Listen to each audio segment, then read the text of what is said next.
So, GMOs, are they a miracle of science that's going to feed the world, or are they some kind of monster in our fields? And what about organic food? Is it really healthier, or is it just clever marketing hype? You know, every single trip to the grocery store can feel like a pop quiz you didn't study for. It is confusing, and the stakes feel incredibly high. But here's the thing. That confusion isn't just in your head. It's at the very heart of a huge modern problem we're about to unpack right now. Welcome to The Explainer. Today, we're going to move past that confusion in the grocery aisle to really understand the system that's creating it. We're going to dive into the science of how to combat misinformation about our food, and we're pulling from what hundreds of peer-reviewed studies tell us to give you the exact same tools the experts use. First up, we really need to get a handle on the scale of this problem, because this isn't just about a few confusing labels here and there. No, experts actually call this an infodemic. That's a massive, rapid-fire spread of information, both good and bad, that makes it almost impossible to find trustworthy advice. In the world of agriculture and food, it's a major hotspot for this. Okay, so to fight back, we have to know our enemy, right? Because not all bad information is the same. First, you've got misinformation. That's stuff that's false, but the person sharing it doesn't mean any harm. You know, like a well-meaning uncle sending you a weird article.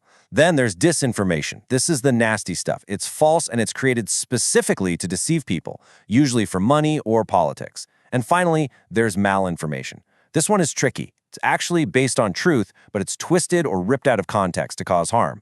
Knowing the difference is absolutely the first step to building a defense. So where does this infodemic hit the hardest? Well, it's all the topics we really care about. We're talking about the connection between farming and climate change, the safety of pesticides, GMOs, of course, lies about what organic labels really mean, about animal welfare, and even basic nutrition. This stuff can directly change what we buy, what farmers decide to grow, and even the laws our governments pass. It is a very high-stakes information battleground. So, how in the world do we fight back? I know it can feel a little hopeless sometimes, but the good news is there's a science to this. Seriously, researchers have looked at almost 200 different studies, across politics, health, you name it, and they've built a whole toolbox of proven digital strategies. Think of it as our playbook for winning this information war. And here it is. This is the toolbox. There are 6 main strategies inside. You've got debunking. That's basically fact-checking after a lie is already out there. It works, but the effect can wear off. Then there's prebunking or inoculation. This is like a vaccine against lies, and it's super effective. Media literacy helps teach people how to spot junk for themselves. Nudges and friction, those are clever design tricks, like a, hey, think before you share this pop-up. Labeling, like a big false stamp, has kind of mixed results. And finally, social strategies, which use group identity and trust, and these can be incredibly powerful. An abstract toolbox is a great start, I get it. But let's get practical. Let's see how these tools are actually being used, right now, to fight back against false claims about our food and how it's grown. The 2 heavy hitters in this toolbox are debunking and prebunking. And the difference between them is, well, it's simple, but it's profound. Think of it this way. Debunking is reactive. It's the fire extinguisher you grab when a lie is already spreading and the house is on fire.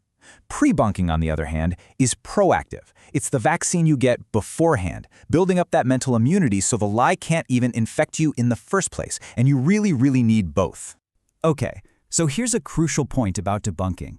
How you do it matters. A lot.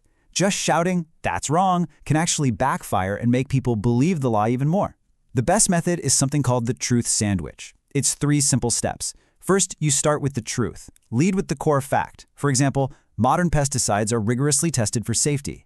Then, you quickly address the myth. You acknowledge the claim about all pesticides cause cancer. This shows you're actually listening. But then, you immediately end by repeating the truth. It's simple, it's memorable, and it's scientifically proven to work. Now let's talk about that vaccine, prebunking.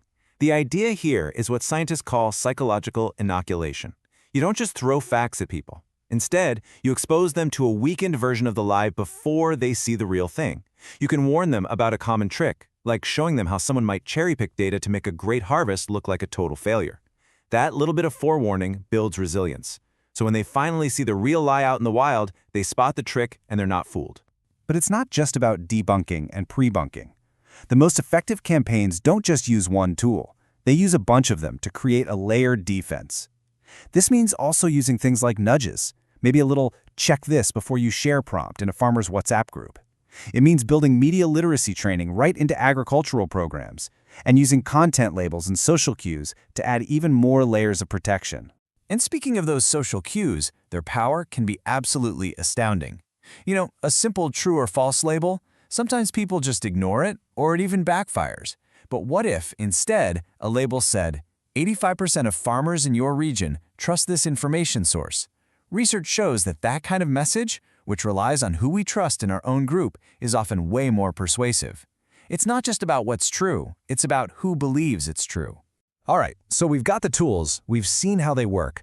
Let's just zoom out for a second and look at the big picture principles. These are the 4 keys that make any anti-misinformation campaign work, whether you're talking about farming or health or politics. If you remember just one thing from this entire explainer, please let it be this. After looking at hundreds and hundreds of studies, the single, clearest conclusion is that there is no magic bullet. Not one. There's no single trick that works every time for every person in every situation. Success is never about finding that one perfect tool. So if there's no magic bullet, what does work? It's these 4 things. First, you have to combine strategies. Layer prebunking with nudges, with media literacy, the whole shebang. Second, you have to localize. A message that works for a corn farmer in Iowa is not going to work for a rice grower in Bangladesh. Third, use trusted messengers. This means local leaders, respected community elders, experienced farmers, not just some expert from far away. And fourth, use every channel you can. Don't just post on Facebook. Use text messages, use the radio, and use critical in-person training. So, there you have it. We've seen the problem, we've opened the toolbox, and we've learned the principles for success. The fight against misinformation isn't just for a handful of experts or giant tech platforms. It's for all of us. You now have the same toolkit they do. So the final question isn't for me, it's for you. The next time you see a sketchy claim online about our food, how are you going to build your truth sandwich?